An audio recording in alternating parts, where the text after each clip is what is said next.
Today, we're going to do something a little different. We're taking a look under the hood of a modern school project. We're going to break it down piece by piece to really understand how learning is put together in today's classrooms. We've all got memories of school projects, right? But how much have they really changed? We're not just going to talk about the theory, we're diving into the nitty-gritty. We'll look at the raw mechanics, the actual step-by-step process of building one of these things from the ground up. And here it is. The project is called Patterns Around Me. It's a math project for middle schoolers in India under the CBSE system, and it's all built on this idea of experiential learning.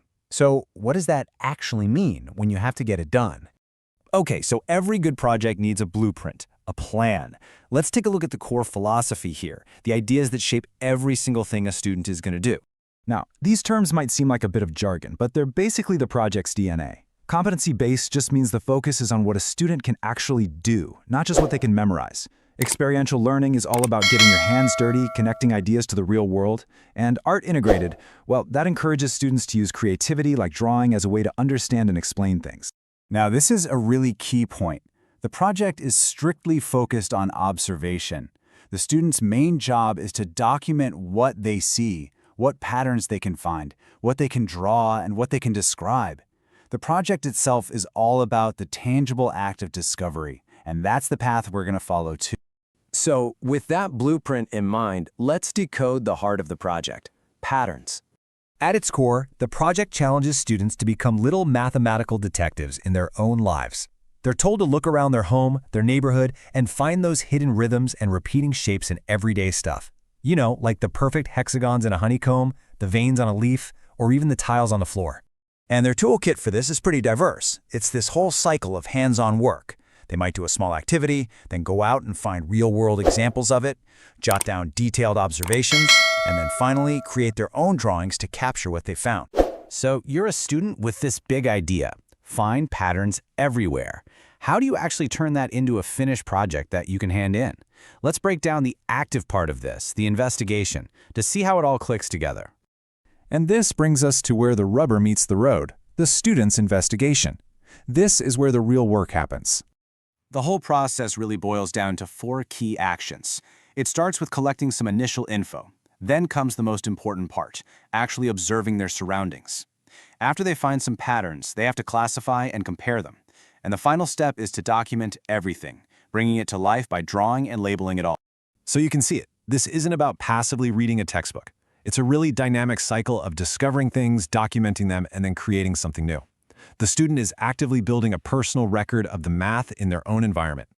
All right, once all that information has been gathered and created, it's got to go somewhere. This is where we get to the physical thing, the project file itself. The whole goal here is to be clear and organized. All that raw material from the investigation, the notes, the drawings, the examples, it all gets put together into a formal project file. Presentation is everything. The file itself has a pretty clear structure. It starts with a cover page and an index to help you find your way around. Then you've got the main content with all the explanations, followed by special pages just for the activities. And super importantly, there's a section for all the visuals, the drawings and charts that really make the observations pop. But it's not just about having all these sections, right? It's about how they connect. The file has to tell a story, moving logically from the first observation all the way to a detailed explanation. So after all this work, the observing, the drawing, the organizing, what does the final product really represent? What's the takeaway? Ultimately, the whole thing is what you'd call a systematic presentation.